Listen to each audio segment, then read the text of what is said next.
यदि ऐसा होता, इंग्लैंड की लोक कथा। यदि ऐसा होता, ब्रिटिश फोक तले।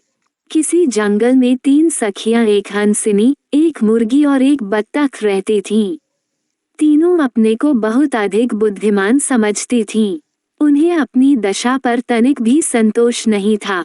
बत्तख कहती, अरे क्या बताऊं, मुझे तो विधाता के अनाड़ीपन पर बेहद गुस्सा आता है। भला बता तो, मेरा शरीर तो इतना सुंदर बना दिया पर पैरों का नाश पीट दिया।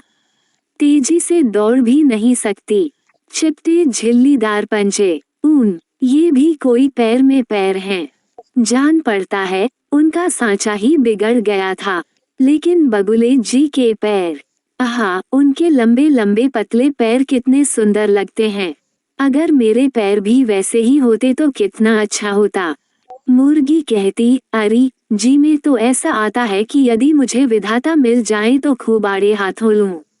रूप रंग तो दे दिया ऐसा लुभावना, पर बोली दी गंवारों जैसी कुकड़कू कुककू।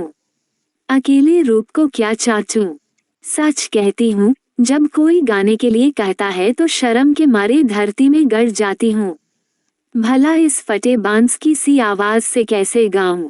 आहा, सितार की बोली कितनी प्यारी होती है, कितनी मीठी। अगर मेरी बोली भी सितार की सी होती तो कितना अच्छा होता।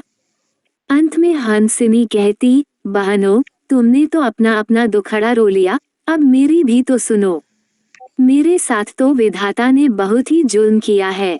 देखो तो, विधाता ने मेरी देह पर कितने रोए लाद दिए हैं। मैं पूछती हूँ, क्या लाभ है इनका। मेरे लिए तो ये बोझ हैं। इसके सिवाय इनसे मुझे तकलीफ भी होती है। जो भी मनुष्य मुझे देखता है, पकड़कर मेरे शरीर में से बहुत से रोए नोच लेता है। उफ, उस समय मुझे कितना कष्ट होता है, मैं क्या कहूँ। मैं तो विधाता को खूब कोसा करती हूँ। अगर ये रोए मेरे शरीर पर नहीं रहते तो कितना अच्छा होता। तीनों सखियां प्रतिदिन इसी तरह विधाता को कोसती रहती। एक बार विधाता दुनिया की सैर के लिए निकले। जब उन्होंने तीनों सखियों की बातें सुनी तो हंसकर बोले, तुम तीनों कल सवेरे सूरज निकलने से पहले पूरब की ओर मुंह करके खड़ी हो जाना और आंखें मूंद कर जो इच्छा हो कह देना। तुम जैसा चाहेगी वैसा ही हो जाएगा। ये सुनकर तीनों सखियां खुशी के मारे फूली न समाईं। जैसे तैसे करके उन्होंने दिन बिताया और ज्यों ही दूसरे दिन सुबह हुई, तो आंखें मूंद कर पूरब की ओर मुंह करके खड़ी हो गईं। और जब उन्होंने आंखें खोली तो देखा कि उनकी इच्छाएं पूरी हो गई हैं। हंसिनी अपने शरीर पर के सारे रोए गायब देख खुशी से कूदने लगी। मुर्गी खुशी के मारे चीख उठी और बत्तख अपने लंबे पतले पैरों को देखकर खुशी से फूली न समाई। हंसिनी जब तक छाया में खड़ी रही तब तक उसे ठंड लगती रही, लेकिन जब वह धूप में चली गई तो गर्मी के मारे उसका बुरा हाल हो गया। उसके शरीर पर अब रोए तो थे नहीं, जिससे वह ठंड या गर्मी सहन कर सकती। अब तो हंसिनी बहुत परेशान हुई। उसे अब पता चला कि रोए उसके लिए कितने जरूरी थे। इधर नाश्ते के समय मुर्गी अपने बच्चों को बुलाने गई।